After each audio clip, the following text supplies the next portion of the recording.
Menteri Luar Negeri Marco Rubio melakukan tur promosi diri yang aneh minggu ini, di mana menobatkan dirinya sebagai juara kebebasan berbicara. Terima kasih banyak telah hadir di sini dan berbagi dengan rakyat Amerika pada hari yang sangat penting dalam sejarah Departemen Luar Negeri dan pemerintah AS dalam memulihkan kebebasan berbicara dan peran Amerika sebagai mercusuar kebebasan berbicara. Sesuatu yang sangat bersejarah terjadi hari ini. Bisakah Anda memberitahu rakyat Amerika apa itu? Yusuf hista salso despotring intervi berneta stealing Departamento Luar Negeri. Itinal, meriam tapos si luar biasa. Itasya pemerintahan Trump, tumulong sithins, suin tembusar deparade penbri stabini say administrane. Kita akan menyingkirkan orang-orang ini, dan kita akan terus melakukannya. Jadi ketika kita mengidentifikasi orang-orang gila seperti ini, kita mencabut visa pelajar mereka. Tidak ada yang berhak mendapatkan visa pelajar. Pers meliput visa pelajar seolah-olah itu semacam hak lahir. Tidak. Visa pelajar itu seperti saya mengundang Anda ke rumah saya. Jika Anda datang ke rumah saya dan membuat kekacauan di sofa saya akan mengusir Anda dari rumah saya. Dan saya Ratsterik Soumber Presiden. Jeanine Younes adalah seorang pengacara yang menentang sensor dari pihak kiri dan kanan politik. Dan dia menjelaskan mengapa status baru Marco Rubio yang menyatakan dirinya juara kebebasan berbicara adalah mengejutkan dan menggelikan. Pertama, terima kasih banyak telah tinggal di sini. Oh ya, tidak sepek. Jadi saya ingin memulai dengan ini. Anda adalah salah satu pengacara yang menghadapi kompleks industri sensor Biden, di mana pemerintah federal bekerja sama dengan perusahaan teknologi besar untuk menurunkan dan menekan kebebasan berbicara orang Amerika di media sosial, atas apa yang secara sewenang-wenang ditentukan oleh pemerintah sebagai informasi yang salah atau disinformasi di internet, apapun artinya itu. Bisakah Anda menjelaskan latar belakang Anda dengan itu, menghadapi rezim sensor tersebut?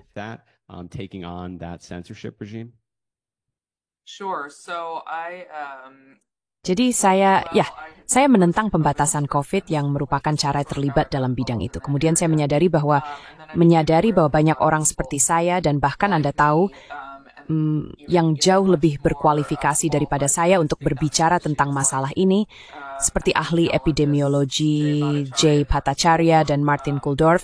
Yang pertama saat ini adalah Direktur NIH telah disensor di media sosial ketika mereka menyimpang dari pandangan pemerintah, terutama COVID, tapi juga hal lain, termasuk mandat mas penguncian. Jadi menjadi jelas bagi saya orang lain bahwa orang terlibat dalam penyensoran itu.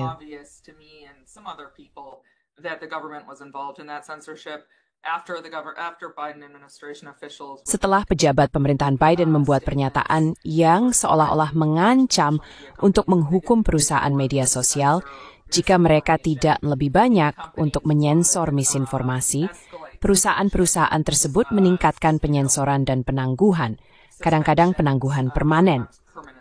Mengingat garis waktu pernyataan tersebut menjadi jelas bahwa pemerintah kebijakan-kebijakan itu. Saya sebenarnya mengajukan gugatan pada Maret 2022 atas nama 3 pengguna Twitter.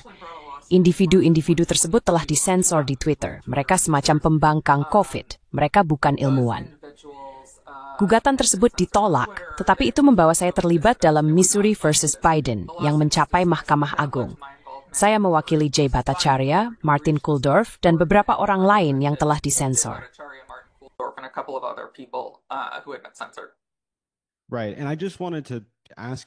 Benar. Dan saya hanya ingin menanyakan itu kepada Anda, untuk menunjukkan kepada semua orang kredibilitas Anda dalam isu kebebasan berbicara ini. Karena saat ini ada serangan terang-terangan di Amerika Serikat terhadap kebebasan berbicara, terutama pandangan pro-Palestina. Namun, Anda adalah seseorang yang membela tidak hanya pandangan yang Anda setujui, tetapi juga pandangan orang-orang konservatif yang tidak Anda setujui, yang menunjukkan kredibilitas Anda.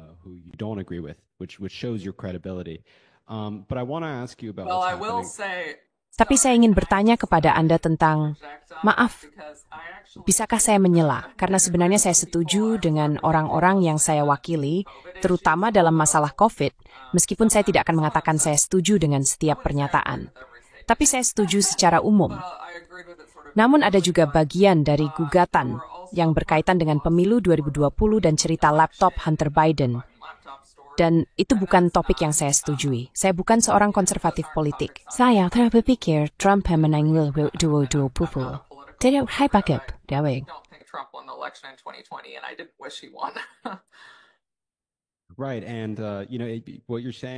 Benar. Dan Anda tahu, apa yang Anda katakan menurut saya sangat benar. Karena kaum konservatif di kanan yang paling keras menentang sensor di bawah rezim Biden atau di bawah pemerintahan Biden. Namun hari ini, kelompok yang sama yang baru saja menjadi korban sensor 4 tahun lalu, menuntut lebih banyak sensor di bawah Trump. Dalam hal ini terhadap musuh politik mereka, yang sebenarnya hanya musuh politik Israel. Jadi, bagaimana itu melihat dinamika kesiu, di mana orang kibis mendukung sensor setiap 4 tahun, tergantung pada faksi politik masuk kesal. Apakah itu mengejutkan Sesam Sky? Which political faction is in charge? Has that surprised you at all? Memang benar. Saya tahu bahwa orang cenderung sedikit munafik dalam hal ini sampai tingkat tertentu. Saya tidak menyadari bahwa itu akan begitu terang-terangan dan begitu jelas. Dan saya pikir kaum konservatif dalam sebelah belah dari pengalaman sebagai sendiri yang disensor oleh pemerintah. Namun, saya merasa terganggu dan tidak menyenangkan melihat bahwa banyak dari orang yang sama yang mengecam sensor yang terjadi di bawah rezim Biden justru mendukungnya di bawah rezim ini. Dan Anda tahu, orang tidak pernah mengatakan, saya mendukung sensor. Mereka mencari alasan.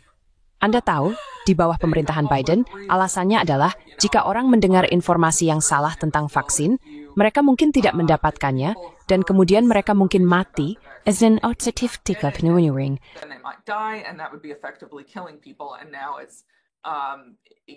Dan sekarang Anda tahu, Anda adalah pendukung teroris.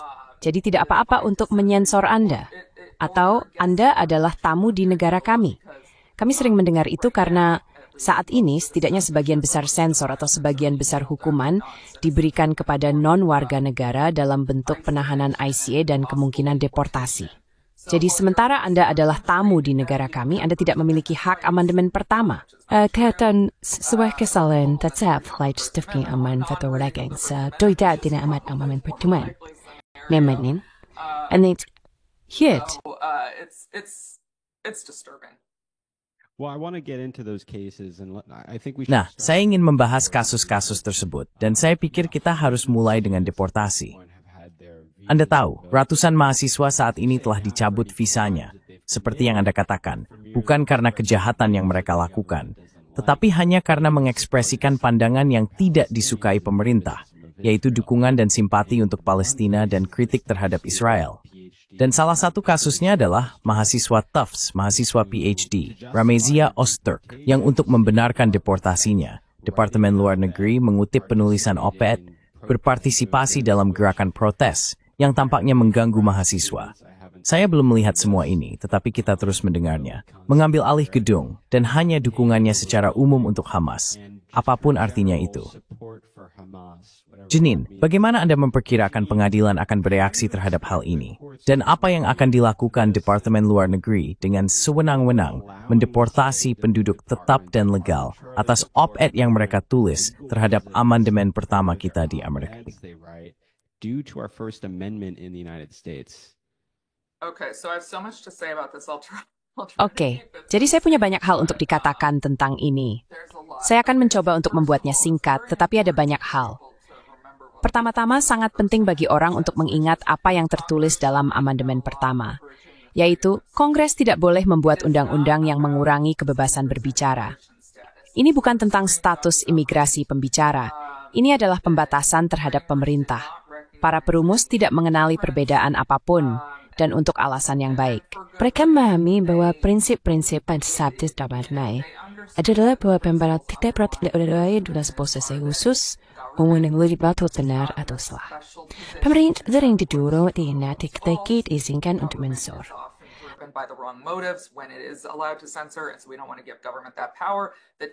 Jadi kita tidak ingin memberikan kekuasaan itu kepada pemerintah. Perdebatan dan diskusi adalah cara terbaik untuk menyelesaikan pertanyaan kebijakan saat ini.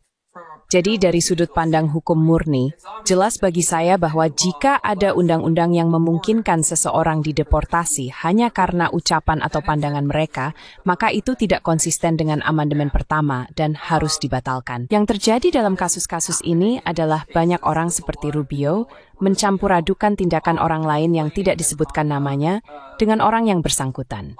Jadi mereka mengatakan ya, mahasiswa di Columbia mengambil alih gedung ini, dan ya, Ozturk tidak dituduh melakukan itu. Begitu juga Mahmud Khalil.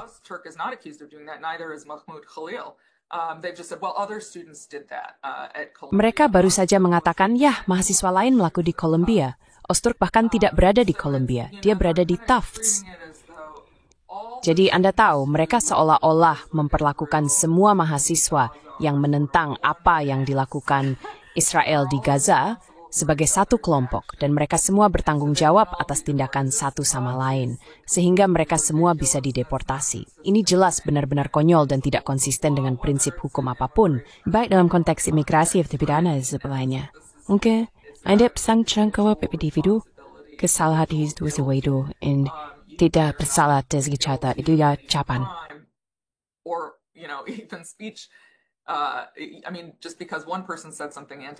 Maksud saya, hanya karena satu orang mengatakan sesuatu yang antisemit di sebuah protes, yang masih merupakan pidato yang dilindungi amandemen pertama, tetapi mari kita, demi argumen, anggap bahwa ada beberapa pidato antisemit yang dilindungi amandemen pertama, tetapi jelas tidak diinginkan. Itu tidak berarti semua orang diprotes terlibat dalam pidato itu. Jadi ada penggabungan antara apa yang dilakukan individu dengan apa yang mungkin dilakukan beberapa orang dalam kelompok. Jadi itu masalah lain. Tapi maksud saya, implikasi dari ini benar-benar sangat menakutkan. Filosofi yang mereka gunakan pada dasarnya mengatakan bahwa ada ketentuan imigrasi yang tidak jelas yang memungkinkan seseorang untuk dideportasi, apakah mereka memiliki kartu hijau atau visa, apakah itu kartu hijau, visa, apapun, has return method, this the above, that allows them to be deported if they're deemed. Jika mereka dianggap sebagai ancaman terhadap kebijakan luar negeri kita, dan apa yang dikatakan Rubio adalah bahwa kebijakan kita adalah memerangi antisemitisme di luar negeri. Dia menyamakan antisemitisme dengan anti-Zionisme. Jadi jika Anda menentang apa yang dilakukan Israel, maka Anda bertentangan dengan tujuan kita. Dan oleh karena itu Anda bisa dideportasi. Itu adalah interpretasi undang-undang yang benar-benar konyol, yang mungkin tidak konstitusional. Mengenai apa yang dilakukan pengadilan, ini adalah catatan yang rumit. Belum ada keputusan yudisial federal tentang masalah ini. Saya mencoba tetap optimis bahwa pengadilan akan melakukan hal yang benar di sini, bahwa mereka akan menemukan bahwa undang-undang tersebut tidak konstitusional atau bahwa undang-undang tersebut harus dibaca untuk membatasinya pada tindakan yang lebih dari sekadar ucapan.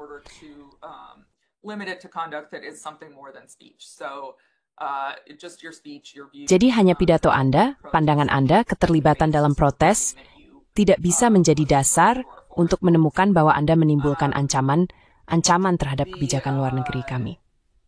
Jadi orang-orang agak terganggu karena minggu lalu hakim imigrasi dalam kasus Mahmud Khalil menemukan bahwa dia bisa dideportasi, tetapi orang-orang harus mencatat bahwa ini sebenarnya belum mendekati akhir dari jalan.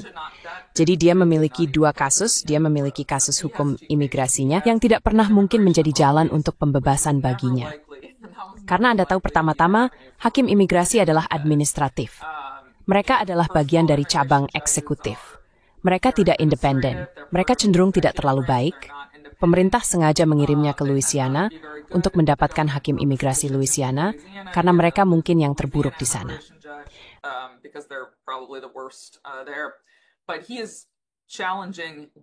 Tetapi dia menantang konstitusionalitas penahanannya dan deportasinya di pengadilan federal, pada dasarnya mengatakan bahwa undang-undangnya tidak konstitusional atau tidak konstitusional jika diterapkan padanya.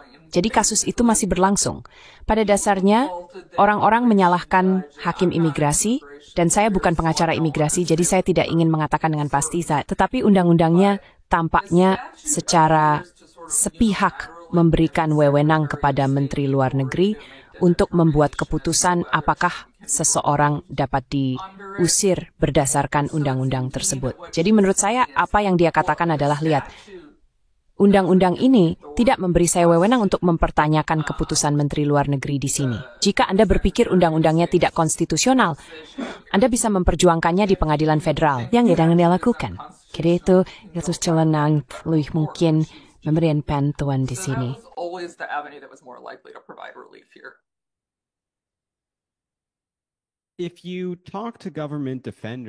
Jika Anda berbicara dengan pembela pemerintah, mereka akan mengatakan hal berikut. Argumennya adalah ini, bahwa orang-orang di sini dengan visa, dan mereka harus berperilaku seperti tamu, bahwa mereka tidak bisa menentang kebijakan pemerintah kita. Tetapi, seperti yang Anda sebutkan, perlindungan konstitusional ini, seperti kebebasan berbicara dan proses hukum, berlaku untuk semua orang di tanah Amerika, terlepas dari apakah Anda adalah warga negara yang dinaturalisasi atau tidak.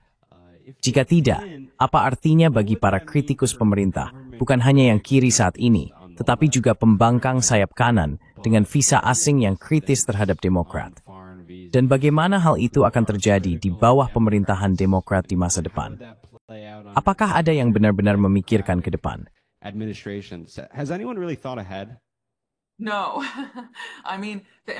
Tidak. Maksud saya, implikasi dari hal ini sangat luar biasa.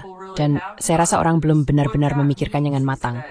Artinya, pada dasarnya, jika pemerintah bisa mengusir Anda kapan saja, karena tidak menyukai pandangan Anda, tidak ada yang bisa memiliki jaminan stabilitas di negara ini. Anda tahu, banyak orang menikah dengan non-warga negara, dan ketika Anda menikah dengan non-warga negara lakukannya, dia mendapatkan kartu hijau, dan kemudian menjadi warga negara.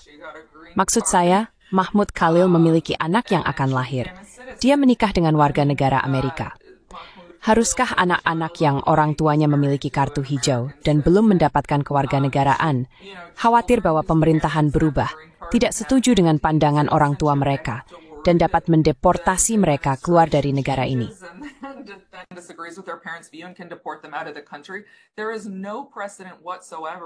Tidak ada presiden sama sekali untuk memperlakukan non-warga negara dengan cara ini. Orang harus ingat selama COVID, ada sejumlah warga negara. Saya sebenarnya memiliki teman baik yang berlicinnya di sini dengan visa dari Australia. Dia menulis banyak artikel tentang lockdown, mandat vaksin, dan mandat masker. Berdasarkan teori ini, pemerintah bisa saja mengatakan bahwa ini adalah kebijakan kami untuk memerangi COVID di seluruh dunia. Dan dengan datang ke sini dan menulis artikel yang mempertanyakan strategi kami, Anda membahayakan kebijakan kami tentang lockdown dan mandat masker, serta hal-hal semacam itu untuk melawan COVID.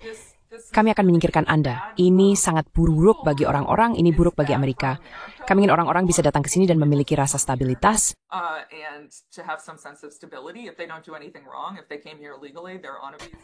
Jika mereka tidak melakukan kesalahan, jika mereka datang ke sini secara legal, mereka memiliki visa atau kartu hijau, mereka bisa menyuarakan pandangan mereka. Saya sendiri ingin mendengar perspektif dari orang-orang di seluruh dunia. Saya pikir itu membuat masyarakat lebih sehat. Saya ingin belajar dari orang-orang yang telah mengalami hal-hal berbeda, yang mungkin memiliki perspektif berbeda. Gagasan bahwa Anda adalah tamu di negara kami, jadi jika Anda memiliki pandangan yang menyinggung saya, keluar, itu benar-benar gila. Saya melihat Megyn Kelly membuat poin itu dengan Glenn Greenwald. Dia berkata, saya tidak suka pandangan Mahmud Khalil pada dasarnya, jadi dia harus dikeluarkan dari negara ini. Maksud saya, siapa yang berhak memutuskan itu? Saya suka pandangannya, sangat sombong untuk berpikir Anda bisa membuat keputusan ini.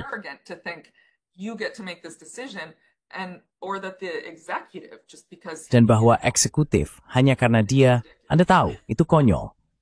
Biarkan saya bertanya ini kepada Anda.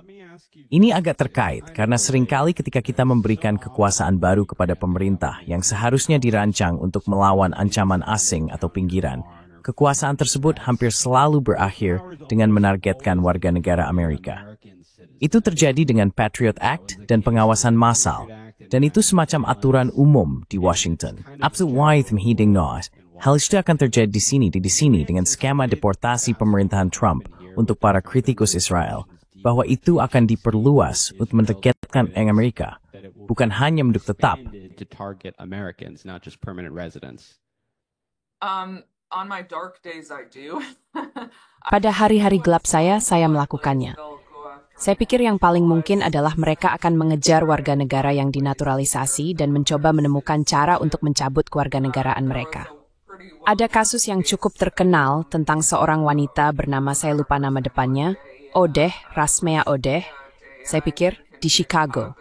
Dia adalah orang Palestina. Mereka pada dasarnya ingin menyingkirkannya karena dia sangat pro-Palestina. Dia menemukan sesuatu pada aplikasi kewarganegaraannya dan pada dasar kewarganegaraannya. Saya pikir itulah yang akan mereka lakukan.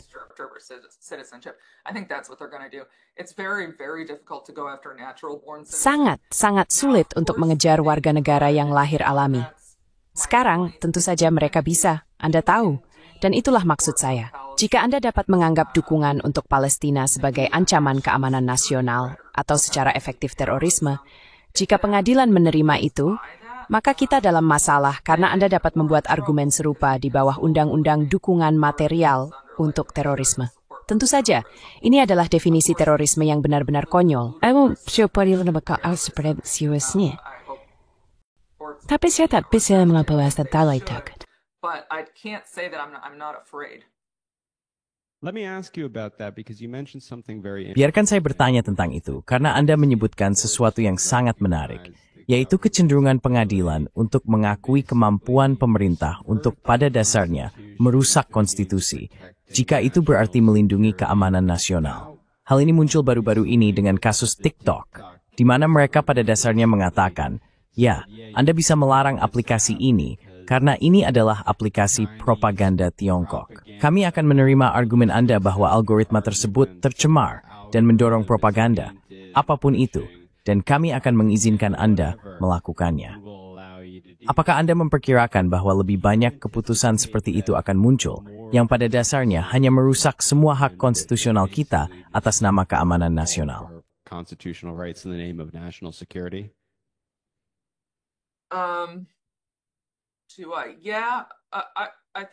Apakah saya?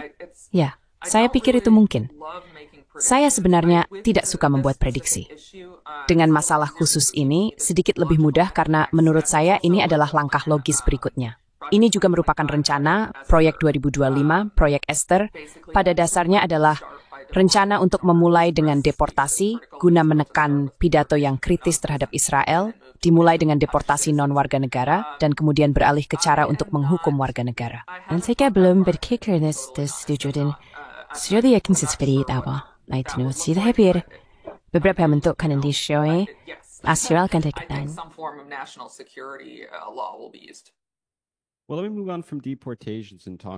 Baiklah. Mari kita beralih dari deportasi dan membahas bagaimana pemerintahan Trump berusaha mengendalikan universitas-universitas kita secara umum. Pemerintahan Trump telah mencabut dana federal untuk semua universitas yang gagal mengadopsi standar penegakan ujaran kebencian terhadap pandangan pro-Palestina.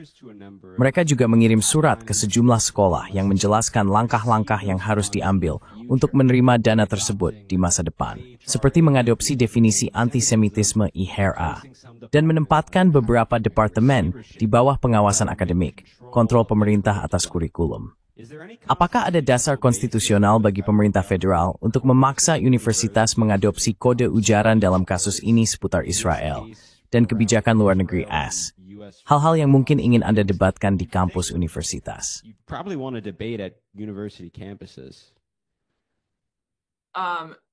No. Tidak, pemerintah federal tidak bisa melakukan ini. Dan orang-orang terus berargumen di media sosial bahwa ya, Anda tidak berhak mendapatkan dana federal. Namun, ada hukum kasus yang sangat jelas yang menyatakan bahwa pemerintah federal tidak dapat mengkondisikan pendanaannya pada penindasan pandangan tertentu.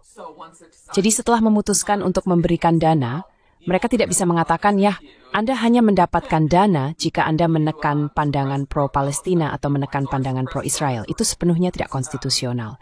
Jadi saya berharap hal ini akan ditantang. Anda tahu, saya agak menentang universitas mendapatkan dana federal, sejujurnya. Dari perspektif kebijakan, saya tidak berpikir itu baik untuk siapapun.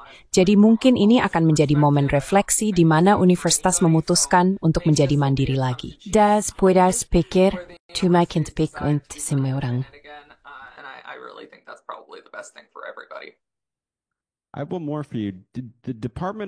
Saya punya satu lagi untuk Anda. Departemen Keamanan Dalam Negeri mengumumkan minggu lalu bahwa mereka akan mulai memantau media sosial untuk memindai pemegang visa yang mengkritik Israel. Dan saya juga melihat banyak orang sayap kanan membelah hal itu. Tapi saya pikir kaum konservatif menentang mata-mata di HTS. Jim Jordan dan Mike Johnson berbicara dengan sangat vokal menentangnya pada tahun 2022. Mereka mengatakan hal-hal seperti DHS akan memantau akun Twitter Anda, tetapi tidak akan mengamankan perbatasan, yang tampaknya persis seperti yang terjadi sekarang.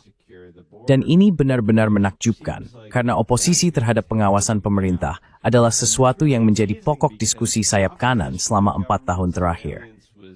Tapi sekarang mereka telah merangkul alat-alat tersebut untuk menargetkan para kritikus Israel di Amerika Serikat. Asur Jinierwer, it's in distrainings with Strengu. In the United States, I'm wondering what you make of that. I mean, just like everything else I've said, it's complete and total Maksud saya, seperti semua yang telah saya katakan, ini adalah kemunafikan yang lengkap dan total. Ini benar-benar tidak konsisten. Mereka mencoba menggambarkannya sebagai sesuatu yang berbeda, karena ini tentang mengeluarkan orang asing dari negara yang tidak memiliki hak, Anda tahu, yang konon menimbulkan ancaman bagi kita entah bagaimana. Tapi sekali lagi sejarah kita, tradisi kita, amandemen pertama kita memahami bahwa kita tidak menghukum orang, pemerintah tidak menghukum orang karena memiliki pandangan yang berbeda dari pemerintah. Itu tidak konstitusional. Itu juga tidak konsisten dengan prinsip-prinsip yang mendasari amandemen pertama. Jadi ini benar-benar kemunafikan. Dan maksud saya, ini jelas memiliki implikasi bagi non-warga negara. Jika mereka memindai media sosial, mereka tidak tahu siapa yang warga negara dan siapa yang bukan. Itu berarti mereka memantau semua orang. Dan ini, Anda tahu, yang putih depan perintah yang berganggu, saya pikir lebih berbalik from kata-kata. That's really disturbing and should really chill people. I have one final question for you just about Saya punya satu pertanyaan terakhir untuk Anda tentang apa yang Anda antisipasi mungkin menjadi reaksi terhadap sensor.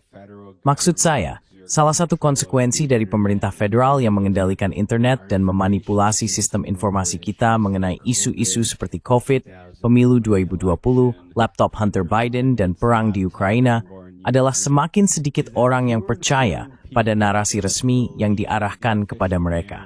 Dan semakin banyak toward insimpinitan setuju dan datu itu foksif sorsuring ang dan ang dungiwal or sasat niwafil dan bling to protect in the first place and shield from criticism. And that seems to be the case under the Israel lobby censorship. Dan itu tampaknya juga terjadi di bawah rezim sensor lobby Israel. Maksud saya, setiap hari semakin banyak orang yang disensor dan dideportasi karena kritik mereka terhadap Israel. Namun, upaya tersebut tampaknya kontraproduktif, karena pada saat yang sama, kita memiliki jajak pendapat baru dari Gallup dan Pew yang menunjukkan bahwa jumlah orang Amerika yang bersimpati dengan Palestina mencapai titik tertinggi sepanjang masa, dan kekecewaan terhadap Israel juga meningkat. Saya bermecinya apakah ini juga sesuatu yang damai. Ya, menurut Worms, Anda tahu, itu saya semua alasan untuk editim amandemen pertama dalam Bill of Rights. Maksud saya, Masado. Included the First Amendment in the Bill of Rights. I mean, one of numerous reasons, but they also understood that censorship doesn't work. Banyak alasan, tetapi mereka juga memahami bahwa sensor tidak berhasil, bukan? Seperti ketika orang mengatakan, Anda tidak bisa mengatakan ini, atau Anda tidak bisa memikirkan ini, atau Anda tidak bisa mendengar tentang ini. Kebanyakan orang akan berpikir, saya agak ingin mendengarnya. Anda tahu, saya tidak terlalu tertarik sebelumnya, tetapi sekarang saya tertarik. Jadi saya pikir ini sebenarnya mungkin meningkatkan pengetahuan orang tentang apa yang terjadi di Palestina. Karena mereka berpikir, tunggu, mengapa kita tidak bisa membicarakan ini? Sulit untuk mengatakan dengan tepat apa penyebab dan akibatnya. Anda tahu, saya pikir mungkin perubahan opini publik tentang ini, meningkatnya dukungan yang berkurang untuk Israel di kalangan orang Amerika, mungkin menyebabkan beberapa keputusasaan yang mungkin mendorong upaya sensor.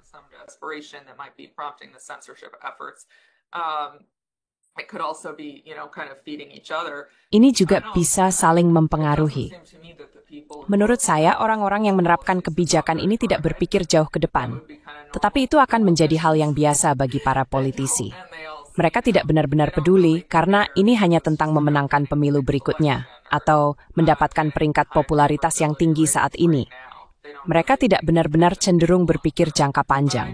Namun saya pikir pada akhirnya tentu saja ini kan jadi bumurang mengomek yang melakukan ini. Tapi Anda kayak for mintip style dok, itu merupakan pendukung pro-Palestina.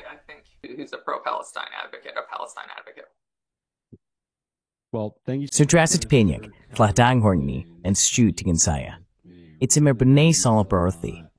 Kemana orang harus pergi jika mereka ingin mendukung kerjanya?